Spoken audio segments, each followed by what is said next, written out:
Justement, je voulais parler de Emmanuel Macron, donc le nouveau ministre. Vous pensez que ses options à lui vont être conciliables avec le flanc gauche du parti au pouvoir? Je crois qu'en réalité, la différence de fond entre Arnaud Montebourg et le reste de l'équipe gouvernementale était moins importante qu'il ne l'a dit lui-même, que ce sont beaucoup les mots, que ce sont beaucoup les postures qui ont pesé dans cette affaire-là. Emmanuel Macron, j'ai travaillé avec lui, il était secrétaire général adjoint de l'Élysée, c'est ensemble, j'étais le ministre des Finances, j'étais sans doute l'élément moteur de ça, mais que nous avons pris cette ligne social-démocrate. Mais c'est quelqu'un qui croit au volontarisme politique, c'est quelqu'un qui croit à l'action de l'État dans l'économie et dans l'industrie. On a beaucoup parlé de l'affaire Alstom. Moi, je suis un homme discret. J'essaie toujours d'agir.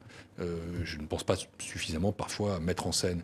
Mais il y a eu d'autres précédents. C'est ensemble, avec François Hollande, et Emmanuel Macron était là, que nous avons décidé que PSA, grande entreprise, Peugeot, non seulement grand constructeur de votre circonscription. Hein. Oui, dans ma circonscription, mais en France entière. Bien sûr. Que ce constructeur aurait non seulement un actionnaire chinois, mais qu'il y aurait une prise de participation de l'État à hauteur de 14%. Donc Emmanuel Macron, il ne faut pas penser que c'est un libéral qui a... Le banquier, hein, il est présenté comme le banquier. Il a été banquier, mais il était socialiste avant. Ouais. Donc c'est un socialiste qui est passé par la banque, c'est pas un banquier qui fait un passage par la gauche. Aujourd'hui, c'est Emmanueli, d'ailleurs. Et c'est quelqu'un...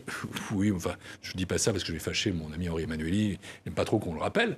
Mais en attendant, ce qui est certain, c'est que c'est un homme qui ne va pas être l'incarnation du libéralisme. Il est aussi un homme volontaire pour l'économie française, mais il connaît les règles de l'économie, les règles de l'économie de marché. Et donc je crois qu'il a des atouts pour réussir. Il faut ensuite qu'il se fasse à ce nouveau métier, la politique.